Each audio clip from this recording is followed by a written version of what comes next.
High guys, Microsoft Word Bangla টিউটোরিয়ালের পক্ষ থেকে আপনাদেরকে স্বাগতম। আসলে মাইক্রোসফট এর অফিস প্যাকেজটা আসলেই একটা কমপ্লিট প্যাকেজ, যার মাধ্যমে প্রায় সব ধরনের অফিসিয়াল বা দৈনন্দিন কাজ করা যায়। আপনারা যারা ওয়ার্ড জানেন তারা হয়তোবা জানেন যে মাইক্রোসফট ওয়ার্ড ব্যবহার করে ওয়েবসাইট তৈরি করা যায়, প্রোগ্রামের কাজ করা যায়। এছাড়াও logo, poster, banner, visiting card ইত্যাদি ডিজাইন করা যায়। সুন্দর সুন্দর রিপোর্ট তৈরি করা যায়। ইচ্ছামতো চার্ট, গ্রাফিক্স এগুলো সংযোজন করা যায়।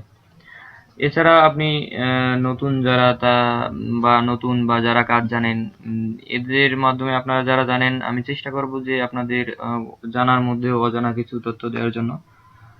তো যাই হোক, আরেকটা কথা হচ্ছে যে আমরা সাধারণত আমার এখানে মাইক্রোসফট ওয়ার্ডের 2007 দেওয়া আছে। তো সমস্যা নেই, 2007 বা 2010, 2013 এগুলো প্রায় একই রকম। মানে এদের ইন্টারফেস গুলো একই রকম, মানে আপনি যদি একটা পারেন তাহলে সবগুলোই পারবেন। তো সমস্যা নেই, আমি প্রত্যেকটা ভার্সন দিয়েই দেখাই দেবো। 2007, 2013 বা 2010 সবগুলো ভার্সন দিয়েই দেখাই দেবো। তো যাই হোক, আমরা দেখি। আমরা যদি প্রথমে মাইক্রোসফট ওপেন করি তাহলে এরকম একটা পেজ দেখবো। তো এখানে আমাদের যে বিষয়গুলো দরকার, এখানে যে আমরা দেখতে পারতেছি অনেকগুলো ট্যাব আছে, যেমন home tab, insert menu, page layout, reference, mailing, review, view. Actually এই ট্যাবগুলো বা এখানের যে টুলস বার গুলো রয়েছে, এই টুলস বার গুলো দিয়েই আমরা সবকিছু, মানে আমাদের প্রয়োজনীয় সব কাজগুলো করতে পারবো। তো আমরা প্রথমে সব টুলস বার গুলো দেখে নিই এবং এর কাজগুলো সম্পর্কে জেনে নিই। আমরা এখানে দেখতে পারতেছি যে বাম সাইডে যে টুলবারটি রয়েছে, এটা হচ্ছে মাইক্রোসফট অফিস বাটন বলে। এখানে এই যে বাটনের উপরে মাউস পয়েন্টার রাখলেই আপনার বাটনের নাম এবং এর কি কাজ এটা অ্যাকচুয়ালি বুঝতে পারবেন। তারপরেও আমি যত সম্ভব চেষ্টা করব আপনাদেরকে বুঝিয়ে দেওয়ার জন্য। যাই হোক, আমরা এগুলো দেখে নিই যে এখানে আমাদের যে টুলবারটি রয়েছে, এটা হচ্ছে মাইক্রোসফট অফিস বাটন। তারপরে এখানে কুইক অ্যাক্সেস, এখানে আপনি কুইক টুলবার গুলো ব্যবহার করতে পারবেন। যেমন এখান থেকে কুইক প্রিন্ট, সাপোজ আমাদের যেটা খুব বেশি দরকার, যেমন ধরেন এখান থেকে আমি যদি ইমেলটা অ্যাড করে দিয়ে আসি তাহলে এখানে ইমেলটা অ্যাড হয়ে যাবে। এরকম আর কি, এগুলো আপনি দেখলে আস্তে আস্তে পারবেন। এখান থেকে নিউ নিতে পারবেন, ওপেন নিতে পারবেন। ওপেন করলে আপনি ফাইল ওপেন করতে পারবেন একবারে। এগুলাই আর কি। যা হোক, এটা হচ্ছে কুইক অ্যাক্সেস পয়েন্ট বা কুইক অ্যাক্সেস টুলবার। তো এটার কাজ হচ্ছে অ্যাকচুয়ালি আমরা শর্টকাটে কোনো কাজ যদি করতে চাই, সাপোজ আমি একটা কাজ করছি, তারপরে আমি প্রিন্ট ভিউ দেখবো, ডাইরেক্ট প্রিন্ট ভিউতে দেখা দিবে। তারপরে এই যে এটা হচ্ছে হোম ট্যাব, এটা ইনসার্ট ট্যাব বা পেজ লেআউট, রেফারেন্স এগুলো আর কি। হোম ট্যাব এর এখানে কয়েকটি টুলবার দেখতে পারতেছি, এই যে ফন্ট ট্যাব বা ফন্ট, প্যারাগ্রাফ, স্টাইল, এডিটিং, ক্লিপবোর্ডস ইত্যাদি। এখানে আমাদের সবচেয়ে প্রয়োজনীয় টুলস গুলোর মধ্যে ফন্ট হচ্ছে সবথেকে বেশি প্রধান, মানে আমাদের সবথেকে বেশি প্রয়োজন হয় ফন্ট টুলস, তারপর প্যারাগ্রাফ টুলস, তারপরে স্টাইল, এডিটিং, ক্লিপবোর্ডস এগুলাই। তো যাই হোক, আমরা আজকে দেখবো যে ফন্ট টুলস এর কাজ কি, ফন্টে কি কি থাকে। তো আপনি যদি কম্পিউটারে নতুন হন তাহলে অবশ্য আপনার মনে প্রশ্ন জাগতে পারে, ফন্ট কি? ফন্টের বাংলা অর্থ হচ্ছে হরফ। ফোনটাকে আমরা যদি সহজভাবে বলতে যাই, সাপোজ আপনারা 3 জন বা 4 জন ফ্রেন্ড আছেন, তাহলে 4 জন ফ্রেন্ডের হাতের লেখা তো একরকম হয় না, অবশ্যই ভিন্ন ভিন্ন হয়। সাপোজ মনে করেন যে 4 জন ফ্রেন্ডের হাতের লেখা একজনেরটা ভালো, একজনেরটা একটু পেঁচানো, একজনেরটা আর একটু খারাপ দেখতে। তো 4 জনের হাতের লেখা তো 4-5 মানে 4 রকমেরই হয়ে থাকে। মানে একজনের সাথে তো একজনের মিলবে না। অ্যাকচুয়ালি ফন্ট জিনিসটাও সেরকম, এক কথায় হাতের লেখা।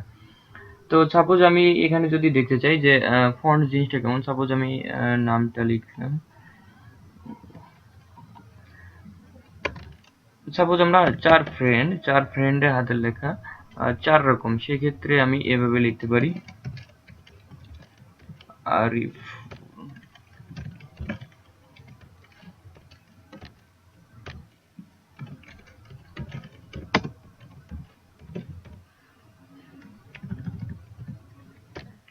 আচ্ছা, এখানে দেখেন 4টা নাম দিছি।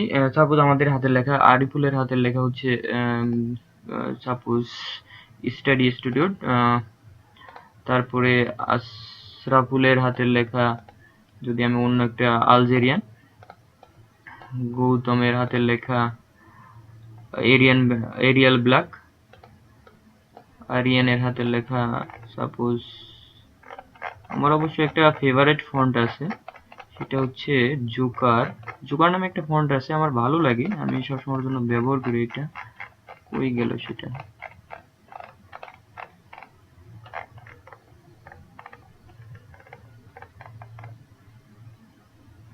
এটা অ্যাকচুয়ালি এই ফন্টটা আমার কাছে খুব ভালো লাগে। অ্যাকচুয়ালি দেখছেন যে এখানে কয়েকটা হাতের লেখা মানে আলাদা আলাদা সিস্টেম। এইটাই অ্যাকচুয়ালি ফন্টের কাজ। ফন্টের কাজ হচ্ছে হাতের লেখাগুলোকে আলাদা সিস্টেমে করে দেওয়া। আহ, এই প্রথমে ফন্ট টুলসটার এই ব্যবহারগুলো জেনে নিলেই হবে। তারপরে যে আমাদের ফন্টের মধ্যে যে টুলস বারগুলো রয়েছে, এখানে কয়েকটা টুলস বার আমরা দেখতে পারতেছি। এখন দেখবো যে এইগুলোর নাম কি আর এইগুলোর কাজ কি। তাহলে আমাদের সবকিছু বুঝতে সুবিধা হবে। আচ্ছা, আমরা প্রথমে নামগুলো জেনে নিই। আমরা প্রথমে সর্বপ্রথম দেখতেছি এটা হচ্ছে বি। বি এর মতো যেটা, এটাকে বলছে বোল্ড। বোল্ডের কাজ হচ্ছে আপনার কোনো লেখা মানে কোনো লেখাকে যদি আপনি মোটা করতে চান, সাপোজ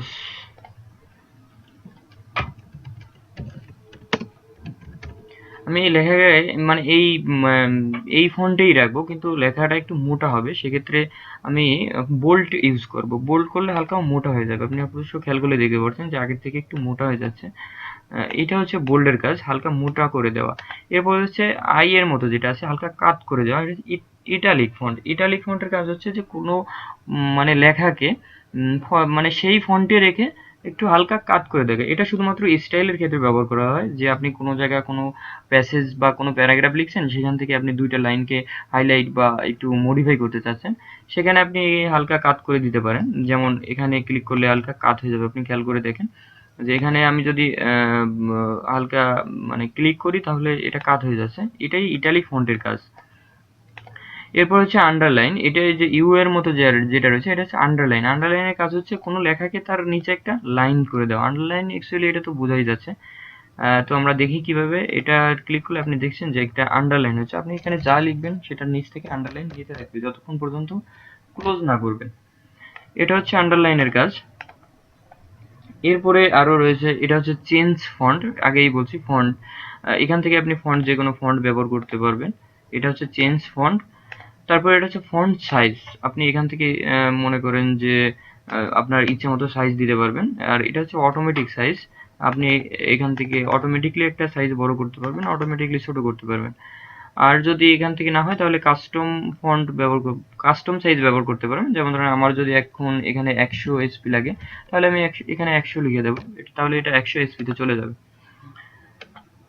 তারপরে এটা হচ্ছে আপনার সাবস্ক্রিপ্ট। সাবস্ক্রিপ্টের কাজ হচ্ছে যে আমরা কোনো কিছুর যদি ইয়া করতে চাই, অ্যাকচুয়ালি পরমাণু গঠন দিতে চাই, তাহলে আমাদের সুপার স্ক্রিপ্ট ব্যবহার করতে হবে। যেমন সাপোজ আমি যদি পানি এর পরমাণু গঠন জানতে চাই মানে লিখতে চাই, অথবা হাইড্রোলিক অ্যাসিডের পরমাণু গঠন যদি আমি লিখতে চাই, হাইড্রোলিক অ্যাসিডের পরমাণু গঠন হচ্ছে H2SO4।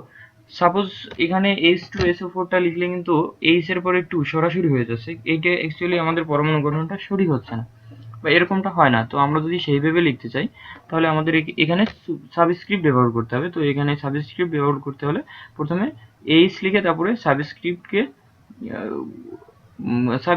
ক্লিক করে আসতে হবে, তারপরে আপনার 2 দিতে হবে, তারপরে সাবস্ক্রিপ্ট ক্লোজ করতে হবে, তারপরে SO, তারপরে আবার সাবস্ক্রিপ্ট অ্যাক্টিভ করতে হবে, তারপরে 4 দিতে হবে। এভাবে আপনি পরমাণু গঠন লিখতে পারবেন। এটাই অ্যাকচুয়ালি সাবস্ক্রিপ্টের কাজ। তারপরে রয়েছে এখানে সুপার স্ক্রিপ্ট। সুপার স্ক্রিপ্টের কাজ হচ্ছে যে কোনো কিছুর পাওয়ার দিতে হলে, সাপোজ আমরা যেরকম সূত্র লিখি এ প্লাস বি এর হোল স্কোয়ার, সেখানে আমরা কিন্তু এভাবে লিখি এ প্লাস বি এর হোল স্কোয়ার। এখানে কিন্তু অটোমেটিকলি 2 চলে আসতেছে। তো এটাকে আমরা যখন পাওয়ারে নিতে যাব তখন আমরা সুপার স্ক্রিপ্ট ব্যবহার করব। তো এটাকে আমি যখন সুপার স্ক্রিপ্ট করে দিয়ে আসবো তখনও পাওয়ারে চলে যাবে। এটা হচ্ছে সুপার স্ক্রিপ্টের কাজ। তারপরে আমরা ইকুয়াল টু দিয়ে সূত্রটা লিখতে পারবো। বেসিক্যালি এটা পারলে সবকিছু, মানে এ এর পাওয়ার দিতে চাইলে আমরা সুপার স্ক্রিপ্ট ব্যবহার করব 2 অথবা 3। তারপরে যদি আমরা অন্য কোনো কিছুর বি এর পাওয়ার, ডি এর পাওয়ার যদি দিতে চাই 4, তাহলে এখানে 4 দিতে হবে। এরকমটাই হচ্ছে সুপার স্ক্রিপ্টের কাজ। তারপরে আমাদের আছে এখানে এটা হচ্ছে হাইলাইট। হাইলাইটের কাজ হচ্ছে কোনো লেখাকে আপনি যদি হাইলাইট করতে চান তাহলে এখান থেকে হাইলাইট করে দিয়ে আসতে পারবেন। সাপোজ আমরা যে হাইলাইট গুলো ব্যবহার করি। তারপরে এখানে হচ্ছে ফন্ট কালার। আপনি কোনো লেখাকে সাপোজ এখান থেকে আপনি এইটুক লেখাকে সিলেক্ট, মানে অন্য কোনো কালার দিতে চাচ্ছেন, সেখানে আপনি এটা অন্য কোনো কালার, যে কোনো একটা কালার সিলেক্ট করে দিয়ে আসলে হবে, সেটা সেই কালার হয়ে যাবে। এটা হচ্ছে মানে ফন্ট কালার। তো আমরা মোটামুটি ফন্ট টুলস এর কাজটা বুঝতে পারছি, যে ফন্ট টুলস আদৌ কি কি থাকে আর ফন্ট টুলস এর গুলো কি। তারপর আমি আবার একটু রিভিউ করে নিচ্ছি। সাপোজ প্রথমে আমরা দেখতেছি এখানে বোল্ড। কোনো লেখাকে যদি আমরা মানে মোটা করতে চাই তাহলে আমরা বোল্ড ইউজ করব। কোনো লেখাকে যদি আমরা কাট করতে চাই তাহলে ইটালিক ব্যবহার করব। কোনো লেখার নিচে যদি আন্ডারলাইন দিতে চাই তাহলে আন্ডারলাইন দিব। আরেকটা হচ্ছে কোনো লেখার মাঝখানে যদি মানে মাঝ বরাবর দাগ দিতে চাই তাহলে আমরা এটা ইউজ করব। সাপোজ এটা মার্ক করে নিয়ে এটা ইউজ করলে পুরোটা মাঝ বরাবর একটা দাগ হয়ে যাবে। তারপরে কোনো কিছুর পাওয়ার, মানে কোনো কিছুর পরমাণু গঠন যদি দিতে চাই তাহলে আমরা সুপার স্ক্রিপ্ট ব্যবহার করব, সাবস্ক্রিপ্ট ব্যবহার করব। আর কোনো কিছুর পাওয়ার দিতে চাইলে আমরা সুপার স্ক্রিপ্ট ব্যবহার করব। আর এটা হচ্ছে চেঞ্জ ফন্ট। আপনি এখান থেকে যে কোনো ফন্ট চেঞ্জ করতে পারবেন। আর এটা হচ্ছে ফন্ট সাইজ। আপনি যে কোনো, মানে কোনো কিছুর, মানে কোনো ফন্টের সাইজটা এখান থেকে ব্যবহার করতে পারেন, মানে বাড়াইতে পারবেন, কমাইতে পারবেন। সাপোজ এখানে আমি মানে আপনার ইচ্ছা মতো, এখানে মনে করেন যে আমি 80 এসপি তে নিয়ে যাব, তো আমি এখানে 80 লিখে এন্টার মারলে ওই 80 এসপি তে চলে যাবে। আর এটা অটোমেটিকলি একটা সাইজ ছোট বড় করার সিস্টেম। এটাও চেঞ্জ সাইজ বলা হয়। তো এটা হচ্ছে অটোমেটিকলি ওর মতো করে নিয়ে নেবে। এটা হচ্ছে অটোমেটিকলি সাইজ ফন্ট। আর এটা হচ্ছে আপনার কোনো লাইনের হাইলাইট করতে চাইলে আপনি এটা হাইলাইট ব্যবহার করতে পারবেন। আর এটা হচ্ছে টেক্সট হাইলাইট। আর এটা হচ্ছে আপনার টেক্সট কালার। আপনি যে কোনো এটা টেক্সট কালার দিতে পারবেন, যে কোনো একটা। এখান থেকে আপনি কাস্টমাইজ করেও কালার দিতে পারবেন, যে কাস্টম কালার, বা এখান থেকে যে কোনো একটা সিলেক্ট করতে পারবেন, অথবা এখান থেকে যে কোনো কালার দিয়ে আসতে পারবেন। এটা হচ্ছে কালার বা চেঞ্জ কালারের কাজ, চেঞ্জ কালার ফন্টের কাজ। তো আমরা মোটামুটি ফন্ট অপশনটার কি কি কাজ থাকে আমরা মোটামুটি বুঝে গেছি। তো পরবর্তী টিউটোরিয়ালগুলোতে আপনাদের পর্যায়ক্রমে প্যারাগ্রাফ, স্টাইল, এডিটিং এগুলো সম্পর্কে দেখানোর চেষ্টা করব। তারপরে একে একে ইনসার্ট, পেজ লেআউট। আমাদের সব থেকে বেশি প্রয়োজন হচ্ছে ইনসার্ট, পেজ লেআউট। এই দুইটা পেজ, মানে এই দুইটা টাইপের কাজ সব থেকে বেশি। তো আমি চেষ্টা করব আপনাদেরকে সব ভার্সন, যেমন 2007 বা 2013, 2010 সব ভার্সনে কাজ দেখানোর জন্য। তো সাথে থাকবেন সব সময়ের জন্য। আর আমার সব টিউটোরিয়ালগুলো দেখার জন্য সাবস্ক্রাইব করবেন প্লিজ। আর ভালো থাকবেন সবাই। আর যদি ভালো লাগে টিউটোরিয়াল তাহলে লাইক করবেন। সাথে থাকবেন সব সময়ের জন্য। Thank you.